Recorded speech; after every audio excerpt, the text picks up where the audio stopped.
stone by stone. From its original position in front of the Reichstag, Parliament building half a mile away. They said it was done to create space for Albert Speer's plans for the new Berlin. A voice floated down saying something about lunch. He looked at his watch. It was 12:45.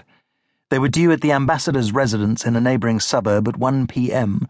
for what had been described as a small, welcome lunch. They would be late. "I'll wait in the hall," he said loudly and walked downstairs. By the front door he caught his reflection in the gilded hall mirror, a rakish hat pulled down over an angular face whose long nose pointed over thin lips to a jutting chin. At school they'd called him Nosy, but he was tall for his age and a handy forward in the rug of first 15. Nobody'd ever tried to bully him. He pulled the belt of his overcoat tight and looked at his watch. He'd been told that the ambassador disapproved of guests arriving late, especially if they were on his staff. Sir Neville Henderson was well known on the diplomatic circuit in Berlin. He was always elegantly dressed in the old-fashioned style of an Edwardian gentleman, wingtip collar, dark tie, waistcoat and watch chain. His one concession to colour was the red carnation he invariably wore in his buttonhole. He was unmarried, and often invited a middle-aged lady on his staff, Daisy Wellesley, to act as his hostess. This somewhat unusual arrangement was the subject of quite unfounded gossip. It was also said, quite truthfully as it happened, that Sir Neville provided only fine German wines, whether at lunch or dinner, for fear that French vintages might upset his official guests. On this Sunday, Noel and Primrose Macrae were offered a light white Bavarian wine while standing around a log fire at the far end of the dining room.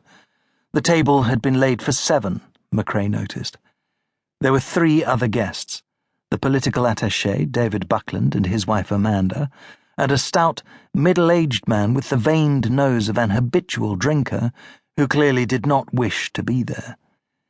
He was introduced as Roger Halliday, a senior member of the team. He certainly did not dress like a diplomat. His clothes looked as if they'd been acquired at a flea market and flung on in the dark. The shirt collar was frayed, the cuffs protruded from an old hunting jacket that had lost its buttons.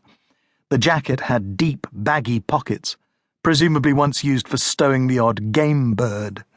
His hair was a mop of uncombed white, curling in lank waves over his collar. He looked like a poacher, thought Macrae. He guessed he was a member of the Secret Intelligence Service. Macrae watched as his wife thawed out under the charm of the ambassador and the effect of the wine. Her face, which had been set in a frosty mask since they left Vienna, had relaxed. Sir Neville said he was terribly sorry about the abrupt move, which must have been very awkward.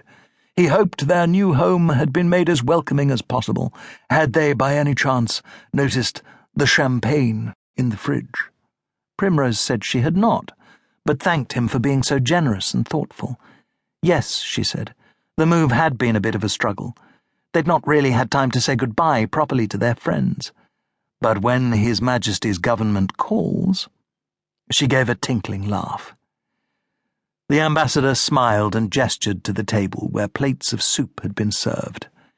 He tucked a napkin into his shirt collar and turned to Macrae. "How long were you in Vienna, Colonel?" he asked. 3 years, Sir Neville, said Macrae. The ambassador liked his title to be used even by his own staff. "Good listening post, Austria," said the ambassador. "Indeed. One probably learns more about what the German High Command is thinking in Vienna than here in Berlin." Sir Neville found the remark irritating.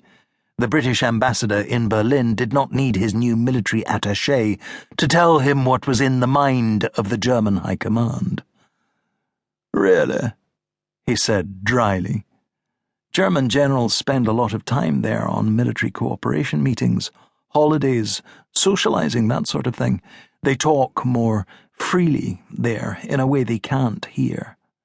"So perhaps you would enlighten us and tell us what